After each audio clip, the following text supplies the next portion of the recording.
Mieux vaut alerter et se tromper que de rester silencieux et de voir nos libertés disparaître. Nous devons restaurer une démocratie vivante, résolue à renouer avec le peuple et capable de tenir en échec toute forme d'arrogance, du diplôme, du pouvoir et de l'argent, soucieuse du respect de l'intégrité des personnes et non de la satisfaction des individus.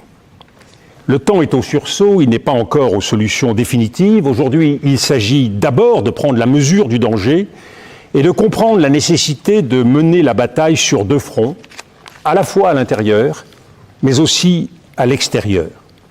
Ce qui compte, c'est la raison pour laquelle nous nous engageons, pour l'indépendance de la France, pour les principes de la République, pour la recherche permanente de la paix. Nous perdrons des combats. Nous devrons faire, dans les prochains mois, les prochaines années, des sacrifices douloureux. Nous aurons peut-être à faire face à des situations tragiques, mais nous gagnerons cette bataille. Nous l'avons fait en 1789, nous l'avons fait en 1914, nous l'avons fait, ils étaient moins nombreux, en 1940, nous l'avons fait en 1947, au début de la guerre froide.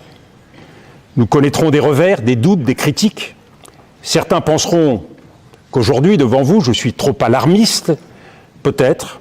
Mieux vaut alerter et se tromper que de rester silencieux et de voir nos libertés disparaître.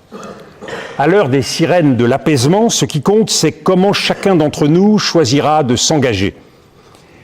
Il vous reviendra à vous, la jeunesse de notre pays, de porter haut le flambeau républicain, de défendre contre vents et marées notre modèle démocratique et de nous rassembler, à la fois fiers de notre histoire et sûrs de nos libertés, pour défendre, et c'est le vieux gaulliste qui parle, encore et toujours, une certaine idée de la France.